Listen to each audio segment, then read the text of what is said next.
Hello and welcome to my presentation about logistics scenarios and simulations. I'm Regina Frei. So we have explored a number of different ways to collect and transport plastic waste in the 4 cities involved in plasticity. So we wanted to really understand how things work now, the good sides and the bad sides, as well as any future ideas and projects that are being developed. We needed to learn about the particularities of each city and each country, and about the ideas developed by the other stakeholders. We then explored alternative scenarios for the future, so a kind of thought experiments, looking at different vehicles or modes of transport, different ways of operating, or entirely new concepts.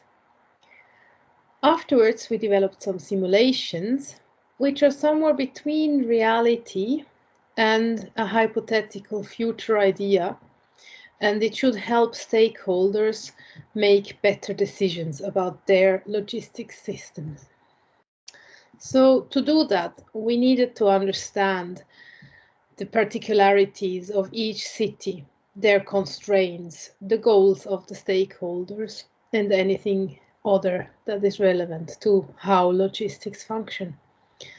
So that's, for instance, we need to reduce emissions in city centers, where we actually also have narrow streets and pedestrian zones with limited access for lorries, limited space for recycling containers. And we also needed to know the particularities of the material we are working with. So especially plastic packaging is low density. So for instance, shredding sounds like a good idea. You could increase efficiency a lot by compacting it as much as possible.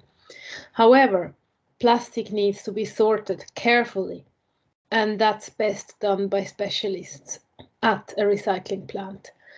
And hence, we opt for compacting only, then sorting, and finally shredding.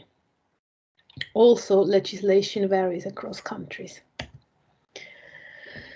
There are a number of modes of transport and a number of vehicles that we looked into.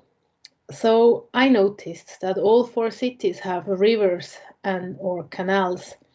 So it might be an idea to use cargo boats to transport plastics out of town. However, this requires a lot of specific infrastructure for loading and unloading the waste and containers that are compatible between vehicles and boats. So it might be a bit costly.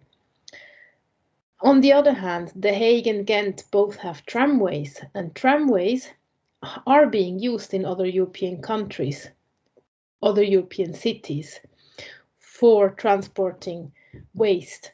And this could be an option that is viable. Then we looked at alternative fuels for lorries, trucks, or vans. And we decided to just explore the electrical option after having discussed a few of the others. And we also explore the idea of the cargo bike.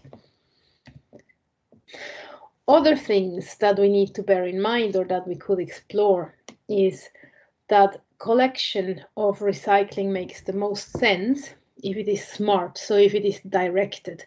We know which materials to collect because we have a defined path afterwards. So we know what's going to happen to them and how the materials will re-enter the value chain.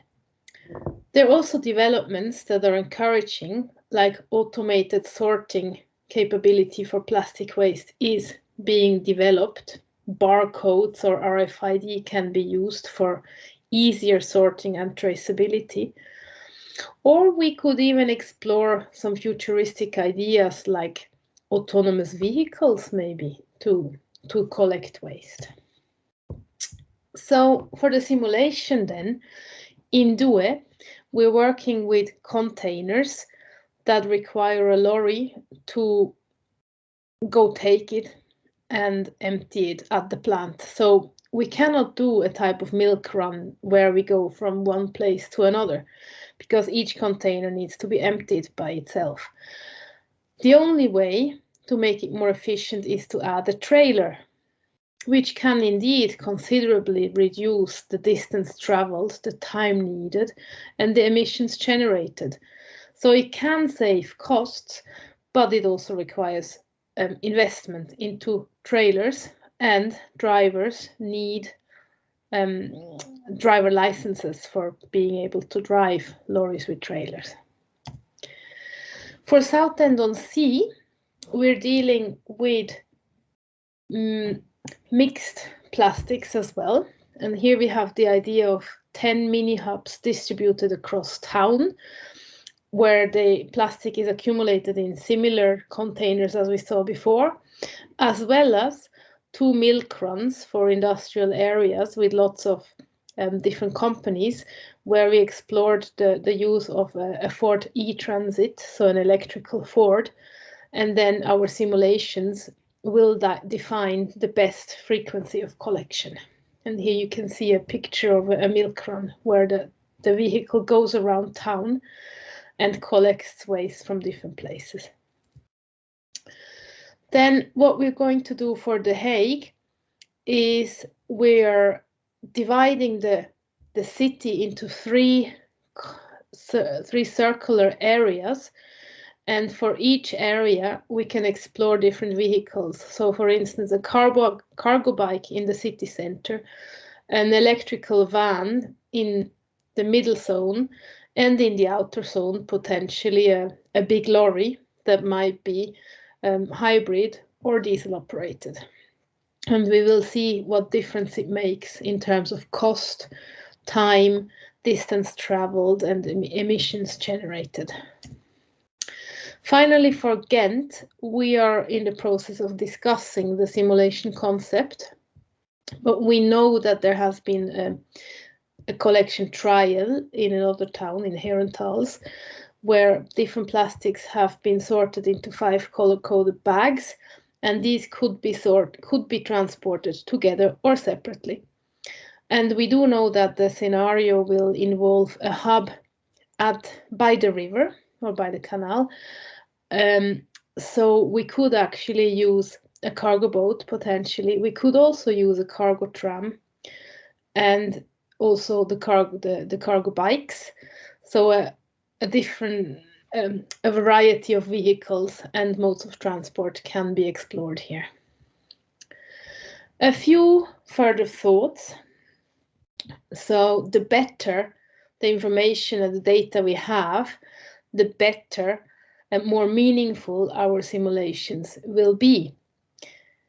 And we have to bear in mind that different stakeholders have different ideas, different projects they want to implement in their cities. But of course, in the end, we all have the same goal. We want to increase the plastics recycling rate, and it means we have to all use products made from recycled plastics. But as a final thought, I would like to remind you that we must reduce the use of single-use plastics, because recycling is a good idea, but it's not going to solve the whole problem. Thank you for your attention, and I look forward to your questions at the end.